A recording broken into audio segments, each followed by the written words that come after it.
Bismillahirrahmanirrahim. Assalamualaikum warahmatullahi wabarakatuh.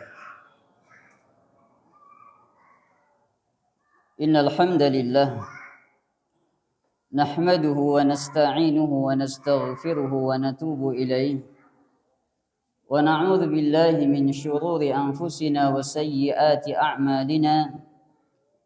Man yahdihillahu fala mudilla lahu ومن يضلل فلا هادي له أشهد أن لا إله إلا الله وحده لا شريك له وأشهد أن محمدا عبده ورسوله فصلوات الله وسلامه عليه وعلى آله وصحبه وسلم تسليما مزيدا أما بعد. Akhwani fid din wa akhwati fillah, para jamaah sekalian, Bapak Ibu yang semoga senantiasa dirahmati Allah Subhanahu wa taala. Senantiasa kita bersyukur kepada Allah Jalla Jalaluh yang masih mengkaruniakan kepada kita semua dari nikmat-nikmat yang banyak. Di antaranya Allah Subhanahu wa taala masih mengkaruniakan kepada kita dari nikmat menuntut ilmu, yang mana para salaf menyebutkan di antara hal yang membuat iri dari para raja di masa dahulu adalah kelezatan menuntut ilmu dari para ulama. Sampai-sampai mereka mengatakan seandainya mereka para raja mengetahui dari kenikmatan yang kita dapatkan dalam belajar agama, la darabu unuqana bisuyuf, maka niscaya mereka akan memenggal dari leher-leher kita. Yani maknanya seandainya mereka tahu betapa nikmatnya belajar agama, yang mana nikmat itu melebihi kenikmatan yang mereka rasakan di singgasana mereka, maka pasti mereka akan merasa hasad dan tidak suka dan akan memenggal leher-leher kita dengan pedang. Ini bagaimana mereka para ulama sudah merasakan dari indahnya dan nikmatnya menuntut ilmu. Demikian salawat beserta salam semoga senantiasa tercurahkan kepada baginda Nabi kita Muhammad sallallahu alaihi wasallam, yang beliau pun tidak bosan-bosan mengingatkan kita perkara pentingnya belajar agama. Sebagaimana dalam riwayat Ibnu Majah, Nabi alaihi salatu wasallam bersabda, "Talabul ilmi fardhatun ala kulli muslim." Menuntut ilmu agama adalah kewajiban bagi setiap muslim. Dalam sebagian riwayat, ala kulli muslimin wa muslimati, atas setiap muslim laki-laki dan muslim perempuan. Para jemaah sekalian, Bapak Ibu yang semoga senantiasa dirahmati Allah Subhanahu wa taala, kita masih melanjutkan pelajaran kita dari pembacaan kitab Syarhus Sunnah, penjelasan tentang akidah, karya Al-Imam Abu Ibrahim Ismail bin Yahya Al-Muzani rahimahullahu ta'ala. Di pembahasan yang terakhir, kita sudah bahas pembahasan terkait dengan Al-Haud, terkait dengan telaga Nabi alaihi salatu wassalam, yang mana dalam sebagian riwayat Nabi alaihi salatu wasallam telaga yang dipersiapkan untuk beliau maka sudah ada, bukan baru diciptakan nanti di hari kiamat, tapi saat itu di masa Nabi masih hidup telaga itu sudah dipersiapkan.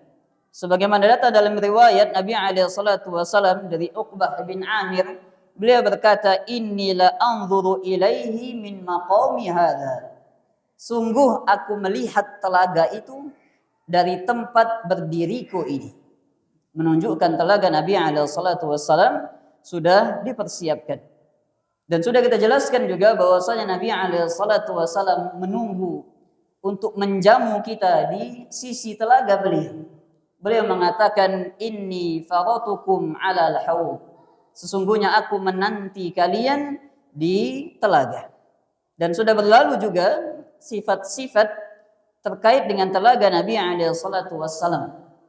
dari ukurannya, kemudian panjang atau lebarnya, dari bentuknya, warna air telaganya.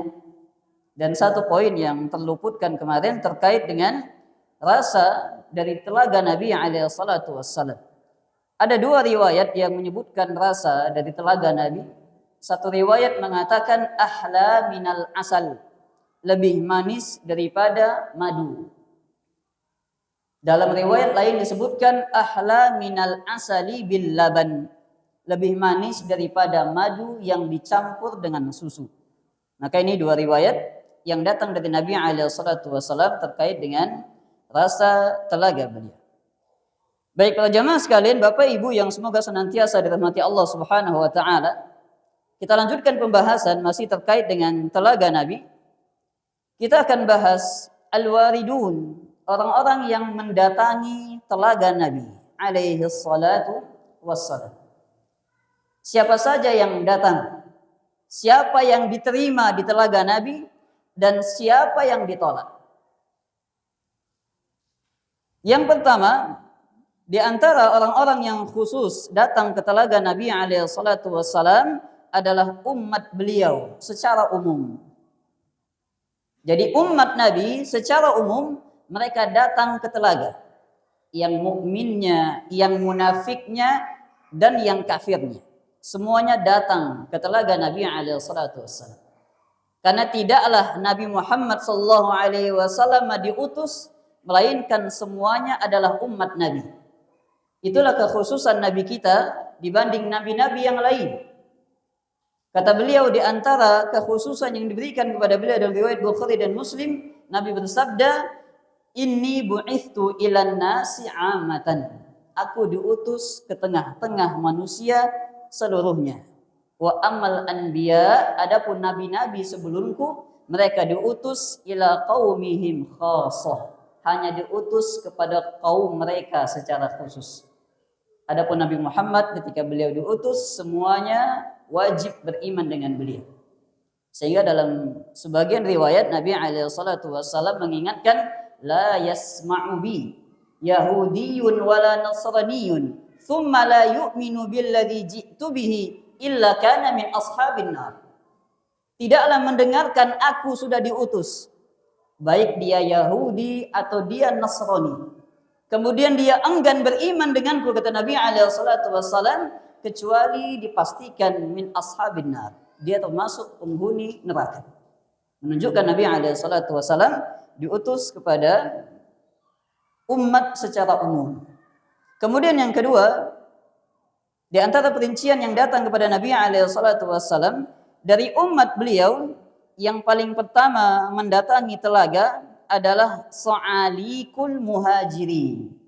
Orang-orang miskin, orang-orang fakir dari kalangan muhajirin.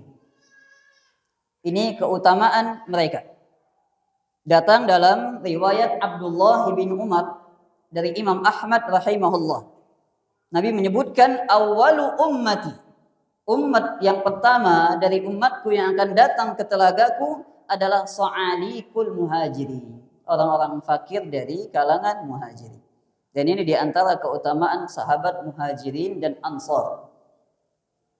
Dan muhajirin selalu di dalam Al-Quran dan Sunnah disebutkan pertama kali. Karena muhajirin ini orang-orang yang hijrah dari Mekah ke Madinah, mereka punya ujian yang begitu kuat.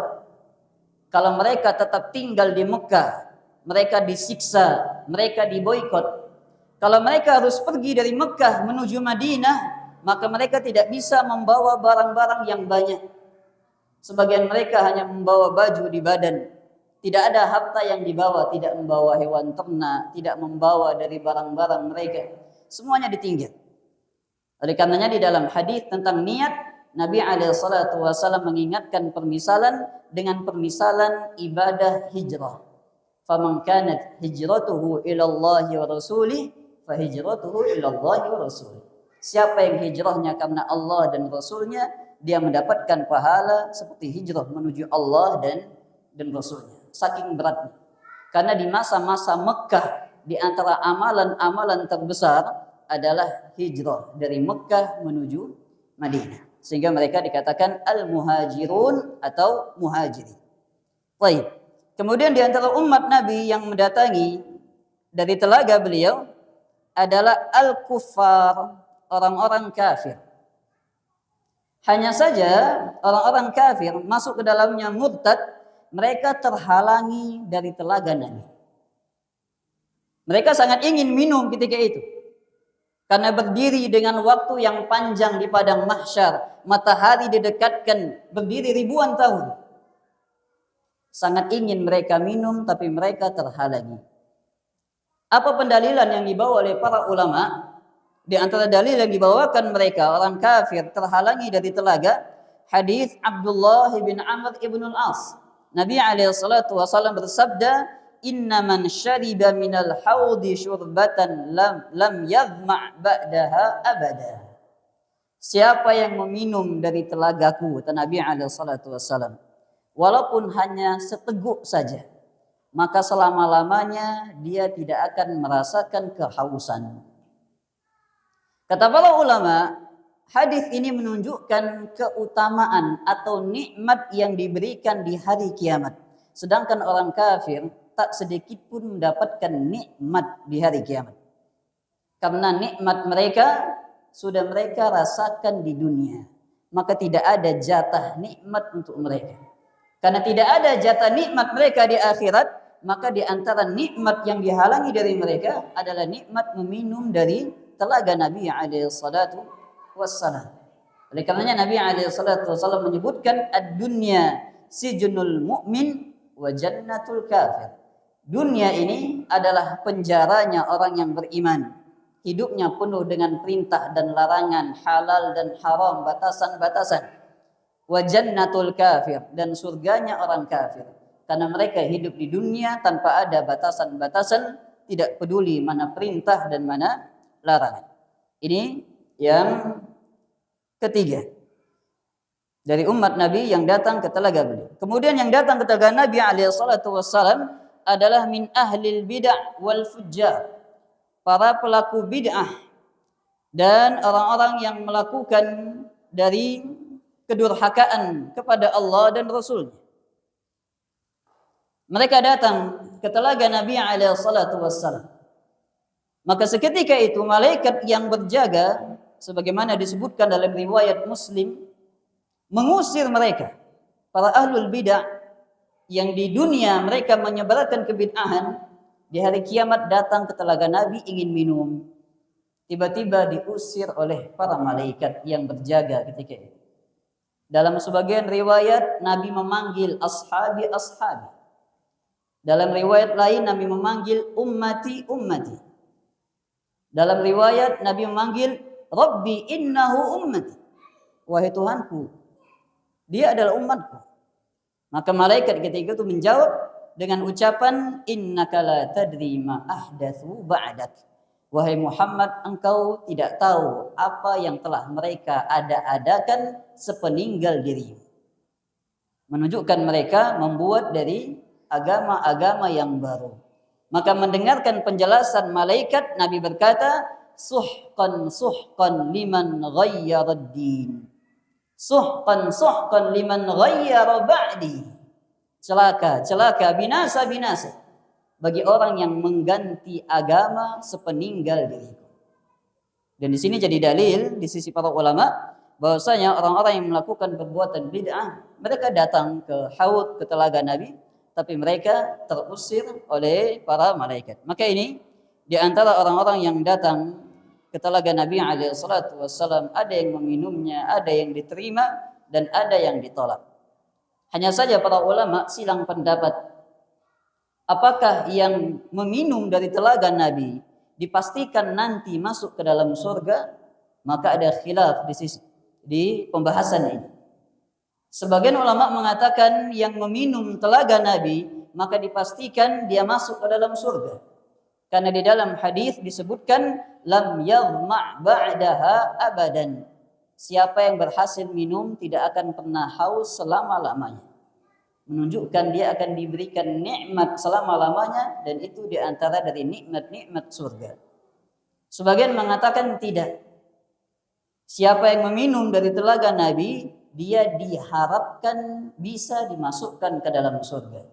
Dan ini diantaranya pendapat dari Syekh Saleh bin Fauzan Al-Fauzan hafizahullah ta'ala. Maka ini silang pendapat para ulama terkait dengan telaga Nabi sallallahu alaihi wasallam. Dengan demikian selesai pembahasan terkait dengan telaga Nabi alaihi salatu wassalam. Para jamaah sekalian, Bapak Ibu yang semoga senantiasa dirahmati Allah Subhanahu wa taala. Yang terakhir dari pembahasan tambahan sebelum kita masuk terkait dengan surga dan neraka, kita akan bahas terkait dengan as-sirat, jembatan yang dibentangkan di atas punggung neraka. As-sirat dalam sebagian riwayat disebut dengan al-jisr, sirat atau jisr. Nabi SAW pernah bertanya kepada, atau para sahabat pernah bertanya kepada Nabi SAW, ya Rasulullah, mal jisr? Wahai Rasulullah, apa itu al-jisr? Ya, ini jembatan. Maka Nabi berkata, mudhidatun muzillah.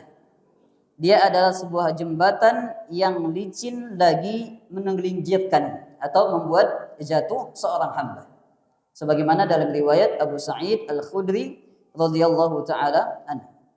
Dalil setiap kita akan mendatangi sirat, jembatan, datang dalam surat Maryam. Allah Subhanahu wa taala berfirman, wa in minkum illa wariduha.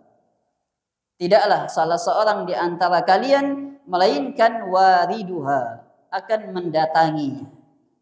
Ulama tafsir di antaranya Ibnu Mas'ud dan Jabir serta Al-Hasan Al-Basri mengatakan makna mendatanginya adalah al-murur 'alas sirat, melewati atau melintas di atas jembatan. Jadi kalimat wa in minkum illa wariduha bukan maknanya masuk ke dalam neraka, tapi kata beliau al-murur 'alas sirat, yakni berjalan di atas jembatan yang dibentangkan di atas punggung neraka. Kemudian terkait dengan sirat, ada sifat-sifat yang datang dalam sunnah. Setidaknya ada 2 sifat. Dalam riwayat Abu Sa'id, riwayat Muslim, Nabi mengatakan adaqqu minasy'ari ahaddu minas saif. Bahwasanya sirat, jembatan itu adaqqu, lebih tipis daripada rambut dan lebih tajam daripada pedang. Hanya saja hadis ini hadis yang mauquf dari ucapannya Abu Sa'id Al-Khudri. Di dalam hadis yang marfu, Nabi SAW mengatakan haddus saif atau mithlu haddis saif. Tajamnya jembatan itu seperti tajamnya pedang. Dan datang dalam riwayat yang lain, Nabi SAW menyebutkan tingkatan-tingkatan yang melewati sirat. Sirat dalam sebagian riwayat disebutkan jembatan ini kondisinya gelap. Tidak ada penerang sama sekali. Sehingga seorang hamba bisa cepat melewatinya tergantung cahaya yang dia bawa. Dalam At-Targhib wa Tarhib, Al-Imam Al-Albani rahimahullah, beliau bawakan satu riwayat, ada seorang hamba yang terakhir dikeluarkan dari neraka dan dimasukkan ke dalam surga. Dan hamba ini membawa cahaya besarnya seperti jempol kaki, kecil. Dia lewat kemudian terjatuh, jalan sedikit terjatuh, jalan sedikit terjatuh, akhirnya dia bisa melalui. Dari hadis ini para ulama mengambil kesimpulan setiap yang melewati sirat dia akan membawa cahaya. Dan cahaya itu tergantung dari amal yang dia bawa dari kehidupan dunia. Oleh karenanya di dalam amalan-amalan yang kita lakukan, ada amalan-amalan yang dengannya kita diberi balasan dengan cahaya. Misal, Nabi SAW menyebutkan keutamaan orang yang berangkat salat berjamaah ke masjid di waktu-waktu gelap. Di waktu subuh, di waktu maghrib, di waktu isya. Nabi SAW bersabda, "Basyiril masya'ina fi dhulumati bin nuri tamati yaumal qiyamah." Berikanlah kabar gembira bagi orang yang melakukan perjalanan menuju masjid di waktu-waktu gelap. Apa balasannya? Bin nurit tammati yaumal qiyamah. Dengan cahaya yang sempurna di hari kiamat. Cahaya inilah yang dibawa oleh seorang hamba ketika nanti dia melewati as-sirat. Dalam riwayat Nabi SAW menyebutkan ada yang seperti kedipan mata, ada yang seperti al-barq, seperti kilat cepatnya, ada yang seperti menunggangi kuda, ada yang seperti menunggangi onta, ada yang dia berlari, ada yang yamshi masyan, berjalan, ada yang merangkak, dan ada yang terjatuh. Maka ini perincian-perincian yang disebutkan Nabi SAW terkait dari orang-orang yang melewati sirat. Dan perkara sirat ini perkara yang besar. Karena di ujung sirat itulah jalan surga atau neraka. Siapa yang melewati dia masuk ke dalam surga, dan siapa yang terjatuh dia masuk ke dalam api neraka. Oleh karenanya dalam surat Maryam di kelanjutan ayat wa in minkum illa wariduha kana ala rabbika hatman maqdiya thumma nunajjil ladzina taqaw wa nadharu adh-dhalimina fiha jithiya. Kata Allah, kemudian kami selamatkan orang-orang yang bertakwa dan kami tinggalkan orang-orang yang zalim di dalam api neraka jithiya, dalam keadaan dia berlutut. Menunjukkan kesudahan seorang hamba adalah di sirat, dia mampu melewatinya atau tidak. Bahkan dalam riwayat lain Nabi SAW di antara doa para rasul ketika mereka melewati sirat, mereka berdoa Allahumma sallim sallim, ya Allah selamatkanlah, ya Allah selamatkanlah. Ini Nabi dan Rasul. Bagaimana dengan selain mereka ketika melewati as-sirat? Baik, para jamaah sekalian, Bapak Ibu yang semoga senantiasa dirahmati Allah Subhanahu wa taala, terakhir dalam pembahasan sirat ada kelompok yang menolak adanya sirat. Di antaranya dari kelompok ahli kalam, Mu'tazilah dan Khawarij. Ahli kalam, ahli filsafat, Mu'tazilah dan Khawarij. Adapun Mu'tazilah dan Khawarij, mereka menolak adanya sirat, berdalilkan dengan ayat dalam surat Maryam tadi. Ketika Allah mengatakan wa in minkum illa wariduha, tidaklah salah seorang di antara kalian melainkan wariduha. Kata mereka kalimat wariduha artinya masuk ke dalam neraka. Dan Mu'tazilah serta Khawarij mereka punya akidah yang sama. Siapa yang sudah masuk ke dalam api neraka, maka kekal di dalamnya, tidak mungkin untuk keluar. Dan nanti akan datang pembahasan tentang syafaat. Bahwasanya ahli tauhid yang jatuh dalam dosa-dosa besar selain kesyirikan, mereka masih bisa diselamatkan dengan syafaat. Nabi SAW menyebutkan syafaati li ahlil kabairi min ummati. Aku bisa memberikan syafaat untuk pelaku-pelaku dosa besar dari umatku, kata Nabi. Hanya saja selama dia tidak melakukan dosa kesyirikan. Sehingga kata mereka Mu'tazilah dan Khawarij, kalau sudah masuk ke dalam api neraka, maka tidak mungkin untuk keluar lagi. Sehingga kalimat wariduha, masuk ke dalam neraka, diartikan masuk ke neraka. Padahal ulama tafsir mengatakan kalimat wariduha maknanya adalah melewati sirat yang berada di atas punggung neraka jahanam. Adapun ahli kalam, mereka menolak adanya sirat, adanya jembatan yang dibentangkan di punggung neraka, karena mereka mengatakan melewati sirat itu bentuk dari azab. Dan kalau mukmin melewati sirat, berarti ada mukmin yang diazab di hari kiamat, kata mereka. Dan ini mustahil. Sehingga di hari kiamat tidak ada sirat-sirat itu. Beriman langsung masuk surga. Tidak lagi melewati sirat. Karena kalau dia melewati sirat berarti ada mukmin yang diazab. Masa mukmin diazab juga di hari kiamat, kata mereka. Inilah mereka beragama dengan akal. Sehingga Al-Imam Fakhruddin Ar-Razi mengatakan siapa yang mengikuti akal dia akan berujung menjadi iqal. mengikuti akal menjadi iqal. Tahu iqal? Iqal itu kain tali hitam yang biasa di atas imamahnya orang Saudi. Dia punya sorban yang diirsal, kemudian di atasnya diletakkan bulat-bulat hitam. Itu namanya iqal. Kalau di masa dahulu itu untuk mengikat onta. Setelah dipakai mengikat onta, ditaruh di atas kepala. Kalau sekarang sudah jadi pakaian tradisional. Kata Fakhruddin Ar-Razi, siapa yang mengikuti akalnya dalam beragama, ujungnya seperti iqal, mutar-mutar tidak ada ujungnya. Sampai menolak mizan, menolak perkara ghaib, menolak adanya as-sirat. Dan Ahlussunnah wal Jamaah meyakini adanya sirat sebagaimana dalil-dalil yang datang dari Nabi alaihi salatu wassalam.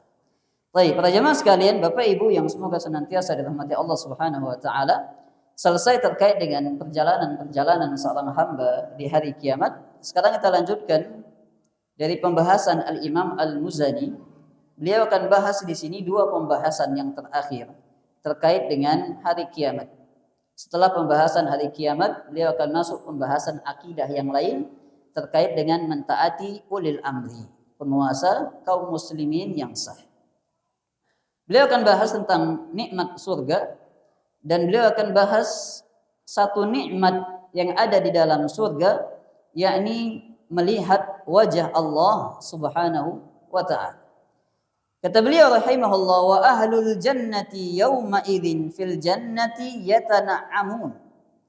Penduduk surga di hari itu di dalam surga mereka merasakan kenikmatan-kenikmatan. Wa bisunufil ladzati yataladzadun. Dan dengan berbagai macam jenis kelezatan mereka berlezat-lezat dengannya. Wa bi afdalil karamati yuhbarun. Dan dengan kemurahan-kemurahan, kemuliaan-kemuliaan yang paling utama, yuhbarun, mereka dibuat bahagia. Baik. Setelah pembahasan sirat, kita masuk pembahasan terkait dengan surga. Di sini beliau menyinggung di antara hal yang didapatkan penghuni surga adalah berbagai macam kelezatan. Dan kalau disebutkan banyak sekali di dalam Al-Quran dari kelezatan surga. Ringkasnya adalah sabda Nabi alaihi salatu wasallam, kelezatan surga itu mala ainun ra'at wala udhunun sami'at wala khatara ala qalbi bashari. Nikmatnya surga itu adalah kenikmatan yang tidak pernah dilihat oleh mata kita. Kenikmatan apa yang pernah kita lihat, maka kenikmatan surga jauh lebih indah daripada itu. Wala udhunun sami'at, kenikmatan yang tidak pernah didengarkan oleh telinga sebelumnya. Wala khatara ala qalbi basharin, dan tidak pernah terbetik di hati manusia. Silakan fikirkan kenikmatan apa yang paling nikmat yang ada di dunia, maka tidak akan bisa menandingi nikmatnya surga. Wa bidzalika falyatanafasil mutanafisun. Makanya di dalam surat Al-Mutaffifin ketika Allah menyebutkan dari nikmat-nikmat surga, Allah mengatakan karena itulah hendaklah orang yang berlomba-lomba itu senantiasa berlomba-lomba dalam kebaikan, mengharapkan surga Allah Subhanahu wa ta'ala. Nah, dan dalam sebagian penafsiran Ibnu Abbas berkata, tidak ada yang sama di antara surga dan dunia illal asma, kecuali namanya saja. Di dalam Al-Quran disebutkan nama-nama buahan. Dari segi nama sama dengan buah-buahan di dunia, tapi hakikatnya berbeda. Bagaimana hakikatnya? Ma la khatara ala qalbi basharin, hakikat yang tidak pernah terbetik di hati seorang hamba. Oleh karenanya di sini ringkas saja terkait dengan nikmat-nikmat surga bisa dibaca di juz ke-30 di surat An-Naba ada, kemudian di surat An-Nazi'at, di surat Abasa, di dalam juz 30 itu banyak sekali disebutkan terkait dengan nikmat-nikmat dari surga Allah Subhanahu wa ta'ala.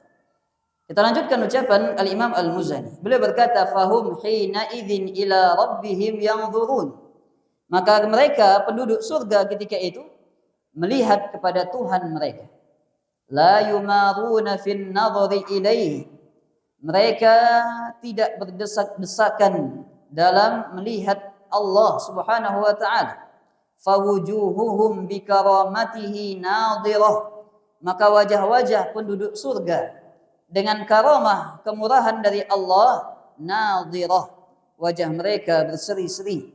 Wa a'yunuhum bifadlihi ilaihi nadhirah. Dan mata-mata mereka dengan keutamaan Allah, mereka melihat dengan mata mereka kepada Allah. Fi na'imin da'imin muqim, di dalam kenikmatan yang kekal abadi. La yamassuhum fiha nasabu wa ma hum minha bimukhrajin. Tidak menimpa mereka penghuni surga itu nasabun, rasa lelah. Wa ma hum minha bimukhrajin, dan mereka pun tidak dikeluarkan dari surga. Ukuluha daimun wa dhilluha, buah-buahannya senantiasa ada, wa dhilluha, dan naungan-naungannya. Tilka uqbal ladzina taqaw, itulah akhir hamba-hamba yang bertakwa. Wa uqbal kafirin an-nar, dan akhir orang yang kafir adalah neraka.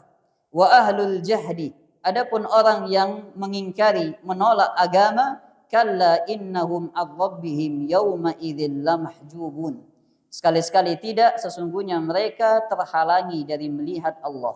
Wa fin nari yusjarun, dan mereka dinyalakan di dalam neraka.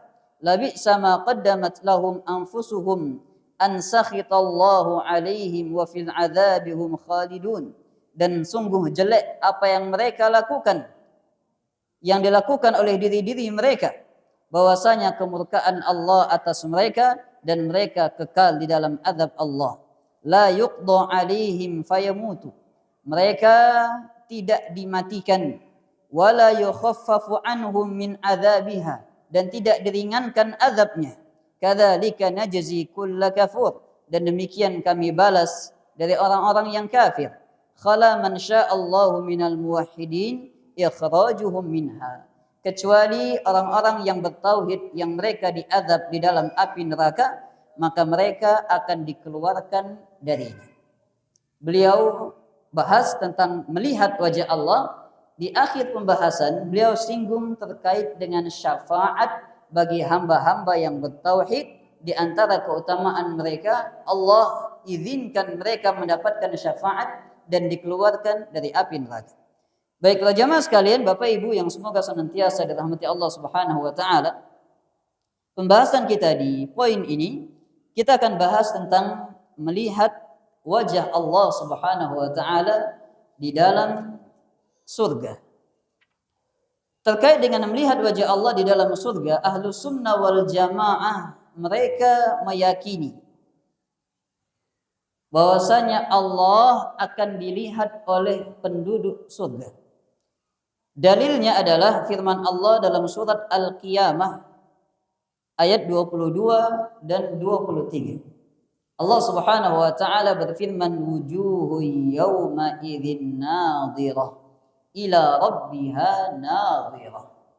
Wajah-wajah mereka penghuni surga ketika itu nadhirah, berseri-seri bahagia.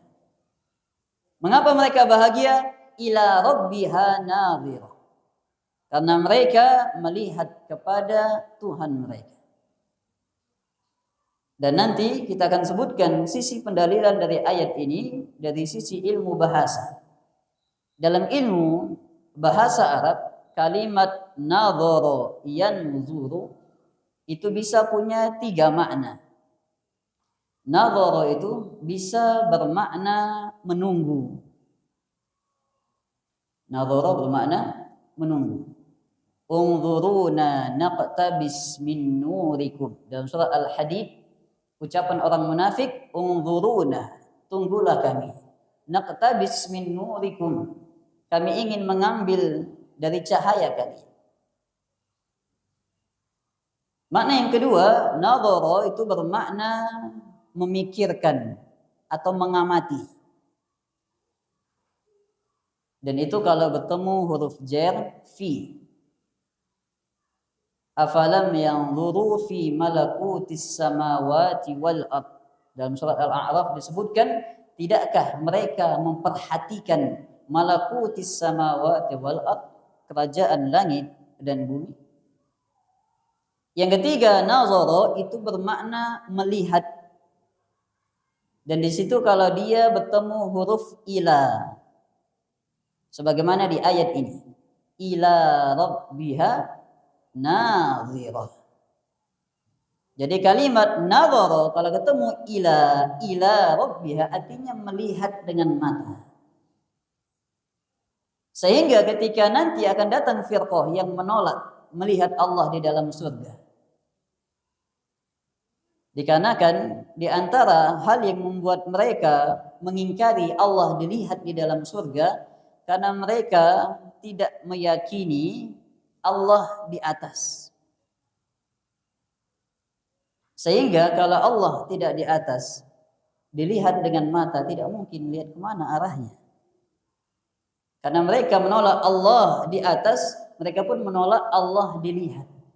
Sehingga mereka mengatakan Allah tidak dilihat dengan mata, tapi Allah hanya dilihat dengan hati secara makna. Karena mereka menolak Allah di atas. Padahal nanti datang hadis dari Nabi SAW bagaimana kaifiyah seorang hamba di dalam surga melihat Allah. Ini dalil dari Al-Quran. Adapun dari sunnah Nabi SAW dari sahabat Suhaib radhiyallahu taala an, Nabi SAW bersabda, "Idza dakhala ahlul jannatil jannah." Kalau penduduk surga sudah masuk ke dalam surga, maka Allah tabaraka wa taala berkata, "Turiduna syai'an uzidukum." Allah menawari penghuni surga, "Inginkah aku berikan tambahan untuk kalian?" Fayaqulun, maka penghuni surga berkata, "Alam tubayyid wujuhana? Alam tudkhilnal jannata wa tunajjina minan nar?" Bukankah engkau telah memutihkan wajah-wajah kami dan engkau sudah menyelamatkan kami dari api neraka? Maka kenikmatan apa lagi yang harus ditambah? Maka ini ucapan penghuni surga. Karena mereka sudah merasa sudah nikmat sekali di dalam surga. Untuk apa ditambah lagi? Bahkan orang yang paling rendah kenikmatannya di dalam surga mengatakan, tidak ada satupun yang merasakan nikmat sebagaimana nikmat yang aku rasakan. Ini orang yang paling rendahnya dengan pedenya berkata, tidak ada seorang pun yang merasakan nikmat sebagaimana yang aku rasakan ini. Bagaimana yang paling tinggi. Sampai-sampai di sebagian riwayat disebutkan didatangkan orang yang paling sulit hidupnya di dunia. Kemudian dimasukkan satu celupan ke dalam surga. Maka Allah bertanya, apakah engkau telah pernah merasakan kesusahan? La wallah, demi Allah aku tidak pernah merasakan kesusahan sedikit pun selama di dunia. Baru dimasukkan satu celupan ke dalam surga, lupa semua susah payahnya di dunia. Maka wajar penghuni surga berkata, apalagi yang harus ditambah? Sudah banyak sekali kenikmatan. Maka Nabi berkata, fayakshiful hijab, maka Allah membuka tabirnya. Fama'utu syai'an ahabba ilaihim minan nadhari ila rabbihim, dan tidak ada sesuatu pemberian di dalam surga yang lebih mereka cintai daripada melihat Allah Subhanahu wa taala. Kemudian Nabi membaca ayat dalam Al-Qur'an. Allah Subhanahu wa taala berfirman di dalam surat Yunus ayat yang ke-26, lilladzina ahsanul husna wa ziyadah. Untuk orang-orang yang berbuat kebaikan, al-husna, surga, wa ziyadah, dan tambahannya. Ziyadah, kata Nabi SAW, itulah melihat wajah Allah Subhanahu wa ta'ala. Dalam riwayat lain, Nabi SAW berkata, hal tumaruna fil qamari lailatal badri laisa dunahu sahab. Nabi berkata kepada para sahabat, apakah kalian berdesak-desakan nanti? Atau apakah kalian berdesak-desakan melihat bulan di sebuah malam yang malam itu bulan purnama, tidak ada awan yang menghalangi? Kata para sahabat, la ya Rasulullah, kami tidak akan berdesak-desakan melihat bulan purnama yang tidak ada awan yang menghalanginya. Dari rumah-rumah kami bisa melihat bulan itu. Nabi berkata lagi, fahal tumaruna fi syamsi laisa dunaha sahab.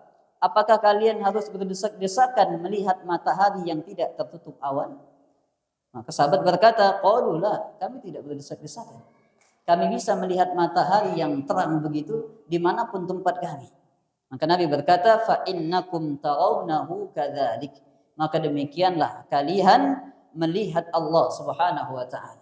Bukan maknanya Allah seperti matahari dan bulan, tapi maknanya cara melihat Allah di dalam surga sama seperti cara melihat matahari dan bulan tanpa perlu berdesak-desakan. Maka di sini Nabi alaihissalatu wassalam mengkiaskan cara melihat bulan dengan cara penduduk surga melihat Allah. Bukan mengkiaskan, bukan menyerupakan Allah dengan bulan atau matahari. Maka ini diantara dalil-dalil yang dibawakan oleh para ulama datang dari Al-Quran dan Sunnah, bahwasanya setiap hamba yang masuk ke dalam surga akan mendapatkan sebuah nikmat yang paling dia cintai, itulah melihat wajah Allah Subhanahu wa taala. Bahkan di antara doa Nabi alaihi salatu wassalam, beliau meminta untuk bisa melihat wajah Allah Al-Karim yang mulia. Baik, maka ini pembahasan terkait dengan melihat wajah Allah. Masih ada 2 pembahasan lagi terkait dengan ini. Insyaallah kita akan lanjutkan di pertemuan mendatang.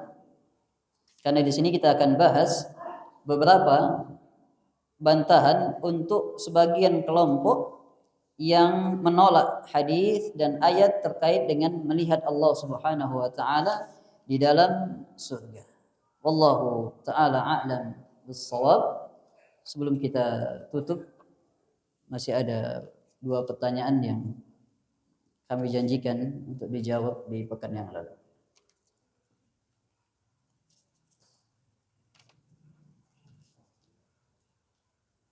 Bismillah, Ustaz izin bertanya. Adakah riwayat mengenai urutan peristiwa-peristiwa hari kiamat sejak ditiupkan sangkakala sampai masuk ke dalam surga? Jazakallahu khairan wa jazakallahu khair. Kalau satu hadis yang mengurutkan semuanya, maka Allahu a'lam, kami belum temukan. Hanya saja para ulama rahimahullah mereka menyimpulkan dari urutan-urutan itu. Sehingga sebagian ulama mereka silang pendapat kadang terkait urutan-urutan.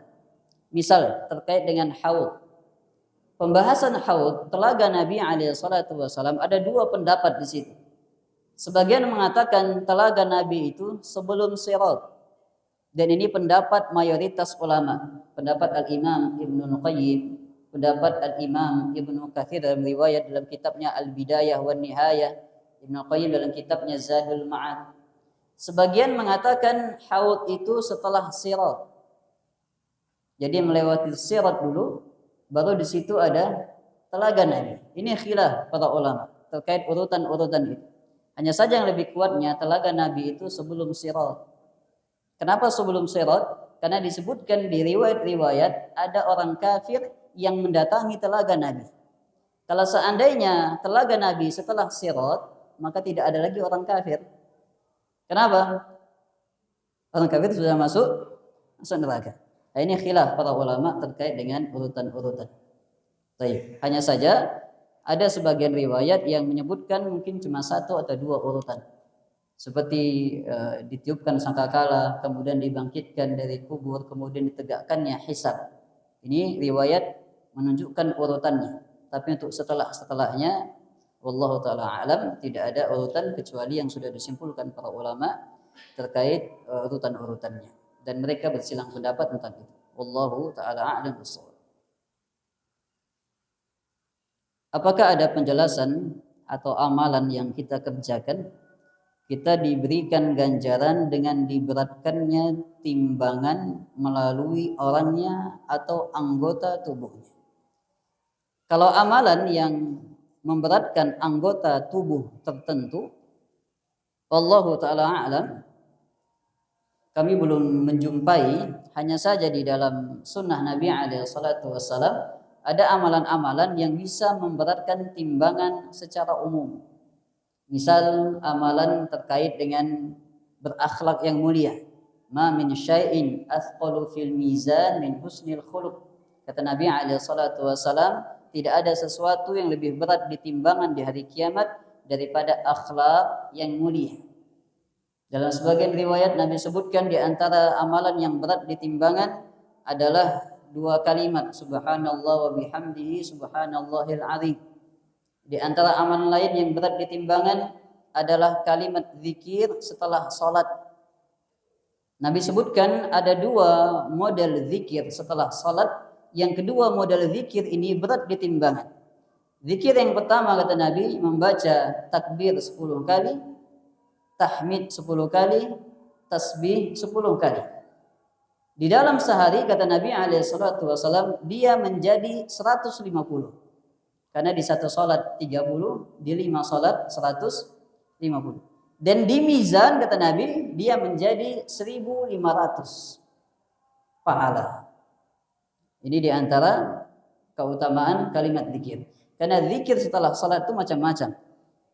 Di dalam beberapa pembahasan para ulama, zikir setelah salat itu ada 6 macamnya. Ada 6 macamnya. Salah satunya ini 10 kali, 10 kali, 10 kali. Sifat yang kedua kata Nabi SAW, zikir setelah salat yang memberatkan timbangan di hari kiamat dengan membaca takbir 34 kali, tahmid 33 kali, dan tasbih 33 kali. Semuanya genap 100. Di dalam satu hari dia mendapatkan 500 kebaikan dan di timbangan di hari kiamat dia menjadi 5000 kebaikan. Maka ini di antara amalan-amalan yang bisa memberatkan timbangan seorang hamba di hari kiamat. Wallahu taala a'lam bissawab. Insyaallah kita lanjutkan pembahasan di pertemuan berikutnya terkait dengan an-nadhuru ila wajhillah. Melihat wajah Allah Subhanahu wa taala. Wa sallallahu ala nabiyyina Muhammadin wa ala alihi wa sahbihi wa sallam. Subhanakallahumma wa bihamdika asyhadu an la ilaha illa anta astaghfiruka wa atubu ilaik. Tafaddalu hafizakumullah. Assalamualaikum warahmatullahi wabarakatuh.